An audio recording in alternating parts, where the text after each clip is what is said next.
All right, Brian, you've been talking about the possibility of flurries maybe on the drive home tomorrow night. Yeah, drive home or even in the midday hours. Not a big deal. There's just a weak system dropping in out of the north. But Casey, it's been so cold. It's been making for some spectacular photos. In fact, this one sent in to us from Janae Propek there in Kaiser. You can see I drove back from the coast yesterday morning, and the trees out towards Forest Grove and Gaston were just encased in this ice. And that's the case down in Kaiser as well. So, freezing fog has really been especially persistent west of I-5.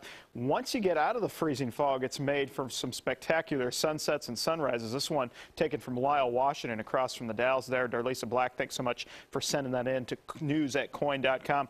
Outside right now, 28 degrees at McCord's Vancouver Toyota. Really haven't gone far from our daytime highs and lows this morning. And outside current temperature is 27 for West Lynn, 30, one of the warmer spots there in Eastmoreland, 29 Tigard, as well as Gresham, and already down to 27 in Vancouver. Zooming out across the rest of the state, 21 already in Hood River, 14 for Bend, in the 30s out along the coast. And everybody's going to stay maybe at about the same area where they are now and a notch or two lower. We're going to see some clouds roll in overnight. Daytime highs today, if you can call them that, 34 for Portland, 28, all the better you could do in Salem, 29 Eugene, 16 bone-chilling degrees in Burns. And look at your overnight low last night, Burns, 15 below zero.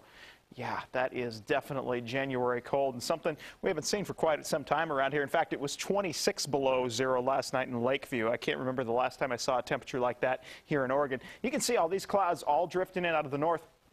Here in the valley, we kind of get stuck in these low clouds and fog this time of year with no wind. Zooming out a little bit further, I mentioned the system dropping in out of the north. You can see it looks rather impressive. It's actually not. There's just a little bit of a development right about here that I'm watching, and that's going to drop due south as we go through the day Monday. It's going to help increase the clouds. Also notice less in the way of fog as we go out the door. This ridge of high pressure in general for the week ahead is going to keep us protected from any storms coming in. And you can see it's just a big dome sitting out there. And in fact, I looked all the way through the end of January. I don't see any major systems starting to come in our way. So we're already into the middle of January, so not much snow or rain heading this way. And the one reason we're not going to see much in the way of clearing this week also is that area of high pressure is centered off to our west, whereas a couple weeks ago it was centered off to our east. It helped induce that east wind and clear us out. With no wind, though, this air is colder, it's denser, it tends to settle in the valley once it gets entrenched here. And as I mentioned, there's no wind to really scour it out. And also the sun angle is so low this time of year, it can't really burn off that fog and low clouds. In fact, by the end of the week, middle and end of the week, it'll be warmer up at Timberline Government Camp than it will be here, if you can believe that. So really impressive. Now, out along the coast on your Monday, clouds increase, a possible sprinkle or flurry. Afternoon highs warming to right about 40 degrees for most locations. In the valley, gradual increase in clouds as we go through the day, and maybe a flurry or two possible, especially for the northwest part of the valley there. East side, we're talking about high clouds increasing there.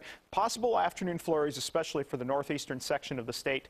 16 for your high again tomorrow afternoon, Burns. A possible flurry in the gorge. West winds increasing slightly in the afternoon. 5 to 15 miles per hour, 32 in the afternoon for Cascade Locks, 28 for Government Camp, and a possible flurry there in Government Camp as well. Otherwise, a dry day. Patchy freezing fog out the door. Overall, though, we're just going to be dealing with mostly cloudy skies. A possible flurry as we go through today.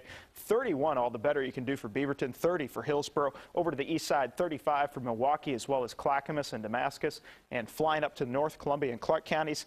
Afternoon highs warming to about 32 for Battleground, 33 for Salmon Creek and Vancouver, and 32 for Scappoose. Out the door in the morning, patchy freezing fog, only 31 with a possible snow flurry at noon, and still chance of a few snow flurries there in the 4 o'clock hour. Otherwise, we're talking about mostly cloudy skies, and as I mentioned, we're going to have a tough time all week getting much above 35 to 40, Casey. Those low clouds and fog really going to be hanging tough in the valley. So we will see some afternoon sun in some locations, but it will be spotty. Few and far between. All exactly. right. Thank you, Brian. Yeah.